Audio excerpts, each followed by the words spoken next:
Oh, let's just start that again.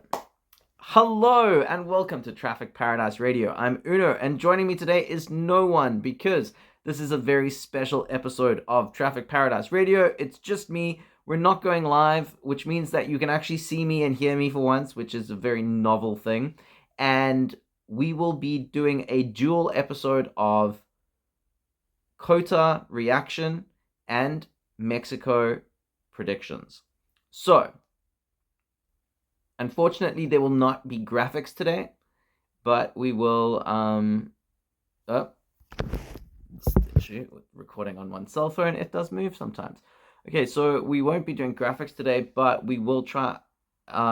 We will. I have like all the predictions written down, and I will tell you what everyone has predicted, as well as just go over briefly what I thought about the COTA Grand Prix. I had to re-record this intro because I was calling it Singapore Grand Prix because I'm that tired and it's been a very long week and I've been working very hard. And yeah, so apologies, but I did decide that it was more important that we get a video out than no video at all. So this is what you're getting, and I hope it's okay. But with that said, COTA, Circuit of the Americas in Texas. It was a dominant weekend for Max Verstappen. He won the sprint, he won the main race, he got pole for both, and he ate a big chunk into the two McLaren drivers' championship leads that they each have over him. So, obviously, Max was like prime Verstappen. I don't think I need to say more than that. So him as well as Yuki, because although Yuki had a shocking qualifier on both goes, one not really his fault, and I will get into that, but Yuki had tremendous starts this weekend, both in the race and the sprint, and he climbed up many positions at the beginning, took advantage of other people's misfortune, and was able to come home in solid positions and bring home 8 points. He was on 20 points at the beginning, I think, and now he's on, what's it? What did he bring home? I don't know. He brought home either 8 or 6 points. I can't remember right now. But he brought home like a sizable chunk of points.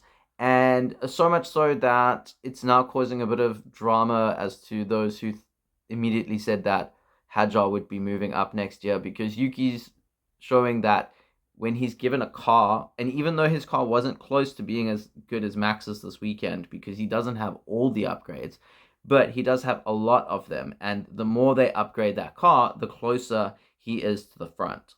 No one's expecting him to challenge Max, and obviously, if he could challenge Max, Red Bull would tell him not to. But he is getting to a stage where he might be able to challenge for a podium, and that would be amazing. So, for Yuki and for Max, and indeed the team at Red Bull, who have created from what was very much a terrible car earlier on in the season, they've really done amazing things. And I think credit to, Laurent Mekies for leading that effort. He's a big reason why Yuki's getting upgrades, and I think he's also a big reason why Red Bull have progressed as they have, because not only is he an engineer and so he approaches things differently, but I think that Horner leaving has just given new life to that team, and Laurent has been able to slowly mold it into something closer to the positive energy that we saw at VCARB from Laurent. So yeah, props to Red Bull. And I think also props to Ferrari. I think they were pretty good this weekend. Obviously, Charles got a podium. And I think that, all things considered, Ferrari will be okay with what they've managed to pull off this weekend.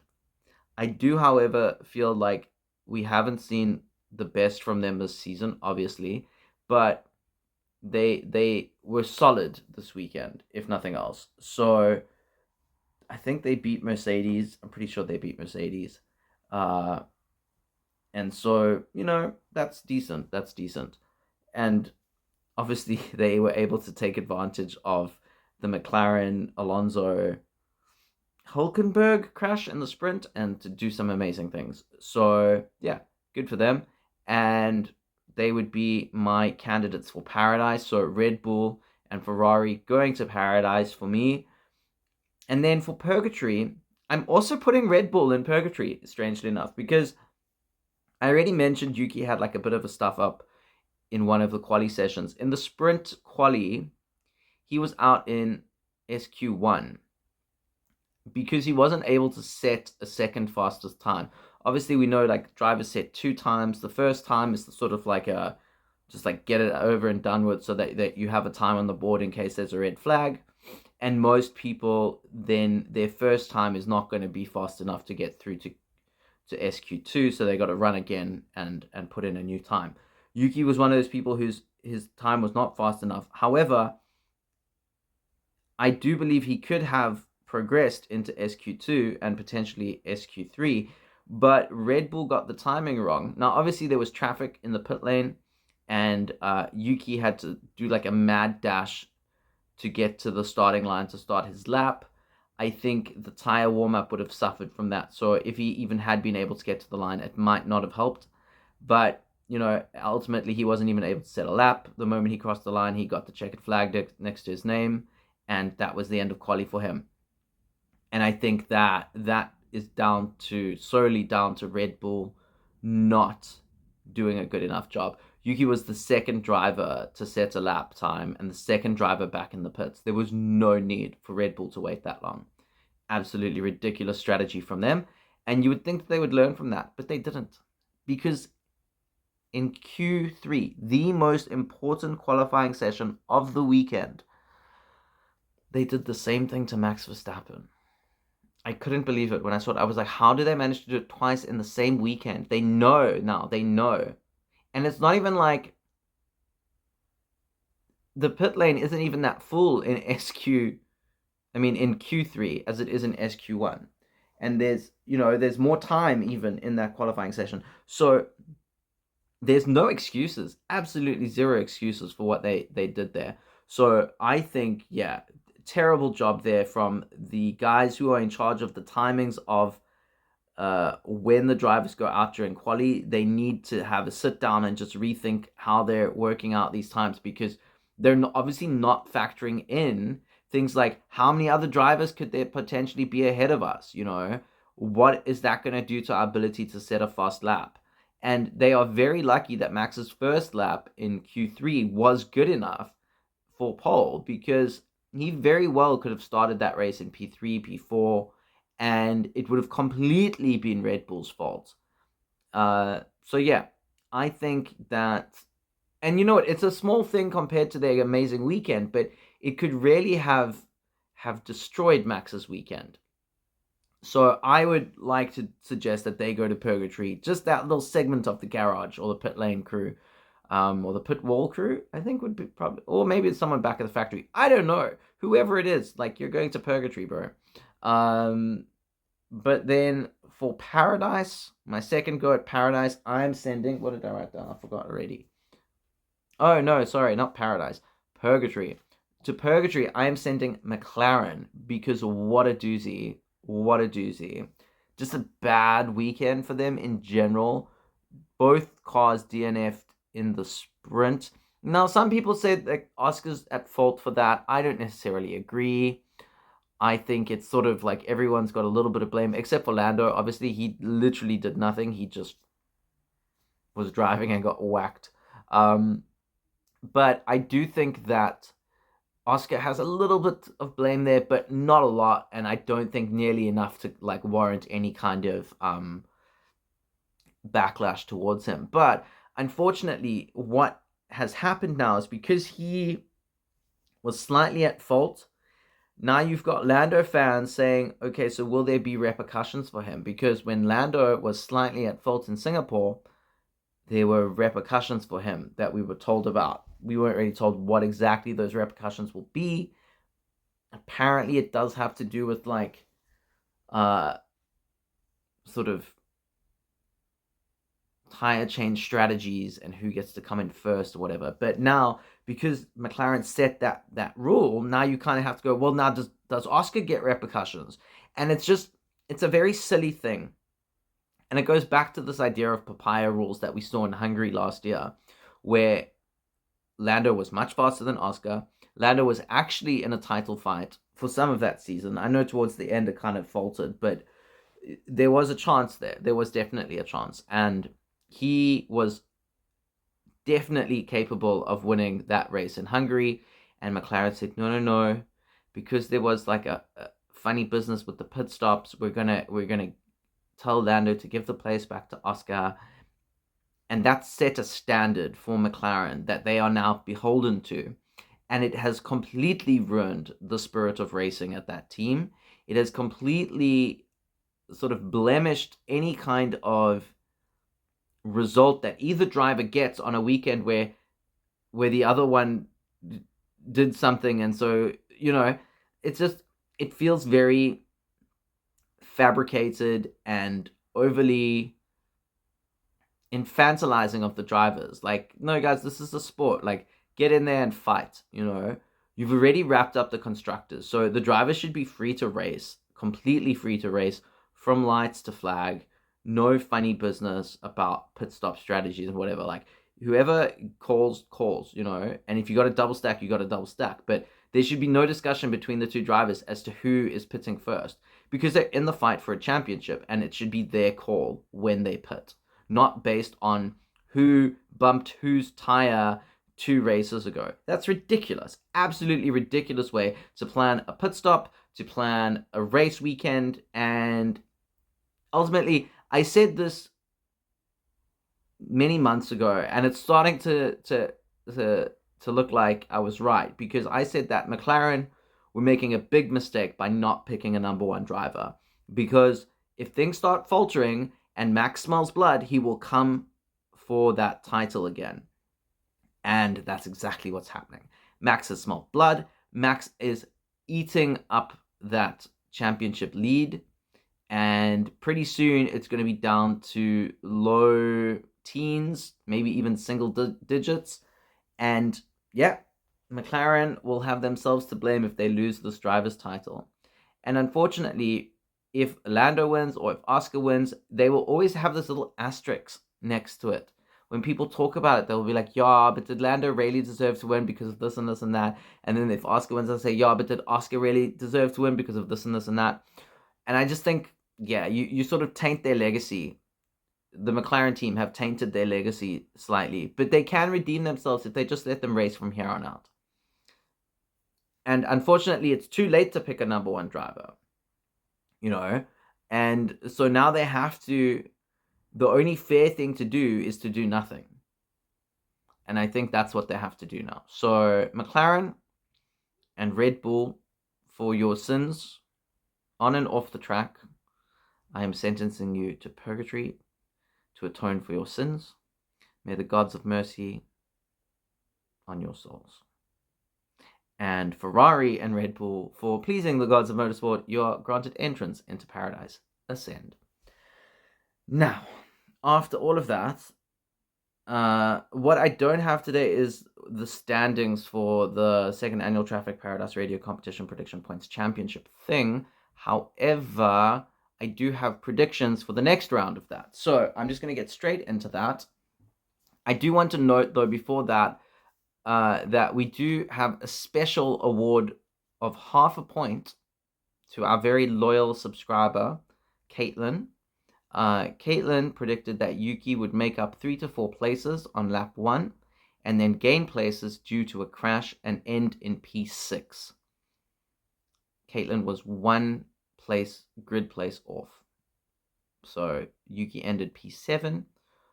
So we cannot give the full point, but we shall give half a point because that was a very good prediction. So well done, Caitlin. You are now officially on the leaderboard. You are in last place, but you are on the leaderboard. And only 8 people in this world can say that. So it's something. But let's get on to this week's predictions. So I'm just going to go through my pole and podium predictions. And then I'll sort of briefly go over what everyone else has said. I have my little script here. I've predicted that pole will be Max Verstappen. He's on a tremendous form right now. Red Bull have really found something special in that car, and I do think that this is going to be Max's sort of final few races. You know, it will take a crash or mechanical failure or something to knock him off of this drive that he's on at the moment. So yeah, pole Max, and with that said and everything else, P1 Max. Max is going to win it, no doubt. I have gone for something perhaps a little bit stranger. I've said Leclerc will be P2. I think that he will be buoyed by his performance this past race, and he will hopefully benefit from a bit of luck. Ferrari drivers haven't really been lucky this year, so hopefully they'll get some luck. Ferrari did very well in Mexico last year. Carlos Sainz won it, so you know, who knows, maybe Hamilton could get on the podium. That would be lovely for him. So I've gone for Leclerc in P2, and in P3 I've gone for Oscar Piastri. Now obviously that will mean he will increase his lead over Lando Norris, but he will not increase his lead over Max Verstappen. Max will eat a further 10 points into that lead. So that's with my predictions. Let's see how it goes though on the weekend. Everyone else, pole, almost everyone said Max. We have one vote for Lando for pole position. So it looks like the general consensus is that Max is going to be on pole. For P1, we've got also general consensus, Max in P1, with one person, and I bet you can guess who it is, voting for Oscar to make it onto the top step. That's, of course, Immy. And then for P2, we've got a bit of a mixture. I'm definitely an outlier here with my Leclerc prediction. We've got 2 predictions for Lando and 2 predictions for Oscar, and then 1 prediction for Max. So, in general, we're saying that it's going to be a McLaren on P2. That's like the general consensus. And for P3, it's kind of the same thing. We've got 3 Oscars and 2 Landos. But there is one outlier here in P3. And again, I'm pretty sure you can guess whose prediction this is, because we have George Russell in P3. And that, of course, is Kira's prediction. Kira is a big George fan and will always give him his dues when she can. So, in summary, we've got Max on pole, Max winning it, and then the McLaren's taking the other 2 places on the podium. That's sort of what we think is going to happen this weekend. And, you know, it's probably right, let's be honest. Unless Merc or Ferrari can pull out some amazing sort of performance, it's likely going to be this. And, you know, I'm okay with that. Max, I would like a Max Lando Oscar, because that'll bring things much closer in the title fight. And all I want is a title fight. I don't care who wins.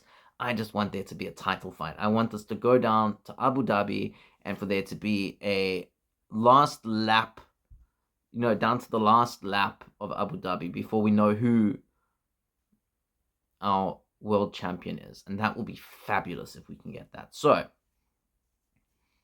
let's move on to our wildcard predictions, because these are always a lot more fun.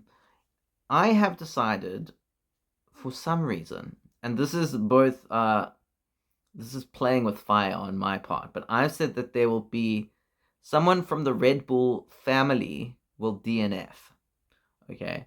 I'm going to modify that to crash, okay? Because perhaps not in the race itself. So I'm going to modify that. It's not a DNF, it's a crash. So someone from the Red Bull family will crash. There are 5 of them this weekend. 6. Oh my gosh, there's 6 of them. So I do have, it's actually a pretty good prediction, actually. So we've got Ayumu Iwasa and Arvid Lindblad will be racing for VCarb and Red Bull Racing, respectively. Not racing, sorry. They will be doing FP1. And that is, of course, for those teams to make up their rookie allowance time. What is the word for that? I don't know. Each team has to put 2 rookies in throughout the year. 2, I think. And both cars have to be involved. So this time it's Max's car. So Max will be sitting out of FP1 and Arvid Lindblad will be taking his car. And then Ayumu Iwasa will be driving for Visa Cash App RB in FP1. I love Ayumu. I actually met Ayumu in at Sugo Sportsland here in Japan, in Miyagi Prefecture, for the I think it was like the 8th round. I could be wrong on that. I'm not sure, but for the Super Formula Championship. And Ayumu it's a bit difficult now. He is still a contender for the championship, but it's a lot harder now. There was a weird race that happened, or rather, it didn't happen last weekend, and he unfortunately had to start last, and the race lasted like 3 laps or something, and so he had no chance of making up points or getting into the points position or making up places, so he just sort of really got screwed over by that. And the other guy who's in the championship fight, he won all the points. So yeah, but yeah, he's still in with a small chance. So, I really think he's a great driver. When I watched him at Sugo, and Tay was there with me as well, it was pissing with rain. It was so wet, and they had to start under safety car. And did they start under safety? Yeah, I'm pretty sure they started under safety car, and there were drivers going off, sliding into walls, spinning, and Kumui Kobayashi. Those of you who have been watching F1 for a while will know him. He's a former, I want to say, Williams driver. Oh, I should know that, but I don't. I think he was for Williams. And he got a podium, actually. One of the very few Japanese drivers to ever stand on the podium in Formula One. I think he's one of 3. And he also was racing in that race, and he came second last, I think. He made a dreadful call to go into slick tires, and then just fell back further and further and further back as the race went on. I think he got lapped. It was bad. It was really bad. He was so slow, and it's all down to his tire choice. But that was an informed decision he made as a veteran driver and someone who has raced the highest pinnacle of the sport, and he made a bad call and stuffed up his race. And Iwasa led from lights to flag. There was no doubt that he was going to win that race. And yeah, so I really think he's an amazing driver, and I really think that if it were up to me, okay, I would say that Hadjar and Iwasa should drive for Visa Cash App RB. Obviously, Yuki and Max should drive for Red Bull. Put Lawson in as reserve at Red Bull. Put Arvid Lindblad in as reserve for Visa Cash App RB. Play it out till mid-season, and then shuffle drivers as you have to do it, depending on how people have performed. But yeah, that's what I would do. I think Iwasa's brilliant, and I cannot understand why his name is not even being considered for that Visa Cash App RB seat. I think he's better than Arvid Lindblad personally, but that's just me. My wheel knowledge is probably not as good as others, but I do think that there is a lot of glazing happening there with Arvid Lindblad, and I think if Ayumu Iwasa was not connected to Honda, people would be saying his name a lot more. And it's just this weird thing people have, that when a driver is supported by Honda, he's apparently just not ever good enough. And I think it's ridiculous. Can you imagine, I heard a great term this week. It was Timu George Russell, and it was referring to Ollie Behrman because he was going off on Yuki.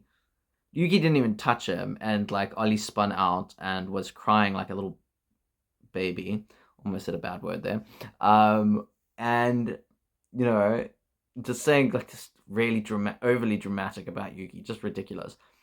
But I'm sorry, if Yuki and Ayumu are Honda merchants, then he's a Ferrari merchant. And you know who sells a hell of a lot more cars? Honda. And they race a lot more. And just please, Honda knows their shit. They're not some little garage making crappy cars, okay? They have an entire racing school. They have a racing corporation. They have a massive car company. They're not idiots. when they put their backing behind someone, it means something. Okay? So this idea that they're Honda merchants is ridiculous. Like, what an honor, actually, to be a Honda merchant. Like, please, get over yourselves. Anyway, that's my little rant out the way. So, my wildcard prediction is that either Arvid, Ayumu, Liam, Isaac, Max, or Yuki will crash this week. So there's 6 of them, okay? And there are 3 practice sessions, 3 quali sessions, and a race. Let's see what happens. So that's my wildcard prediction. Neve has predicted that there will be a Q1 exit or grid penalty for a top 4 driver. So, who are the top 4 drivers? That would be George Russell, Lando Norris, Oscar Piastri, and Max Verstappen. So one of them will have a horrid time of it and either have a Q1 exit because of something similar that what we saw last weekend with Yuki and Max, or being blocked or something like that, or they'll get a grid penalty for blocking someone else, perhaps, and be demoted. So that is Neve's prediction. Willow has gone for Ollie points. So points for Timu George Russell. No hate to Willow there. I thought Timu George Russell was hilarious. Lee has said Yuki Q3, and I can fully support that with my full heart. Immy says a rookie will crash in FP1. So, Immy's prediction could go hand in hand with mine if it's Arvid Lindblad, shall we say, or Ayumu Iwasa, and I'm definitely, obviously, hoping that it would be Arvid in that situation. But, yeah. Kira has kind of gone the opposite direction and said a rookie will finish in the top 8 in FP1. So we could very well see someone like Ayumu Iwasa finishing in the top 8 and Arvid Lindblad crashing out. Wouldn't that make things exciting at Red Bull all of a sudden, hey? Brilliant. So, those are our wildcard predictions. As I said, Tay is moving in silence. We don't have her predictions just yet, but we shall include them when we make our tally on Sunday and update the points in the standings appropriately. I believe at the moment Immy's leading, and then I think I'm like in P4 or something. So I think maybe it's soon over for me.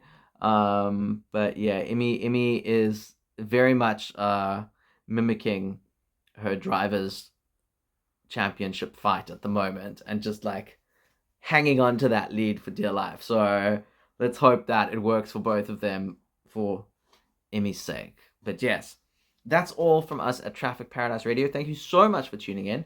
If you enjoyed the show, please leave us a like. And why is my phone moving? That's not good.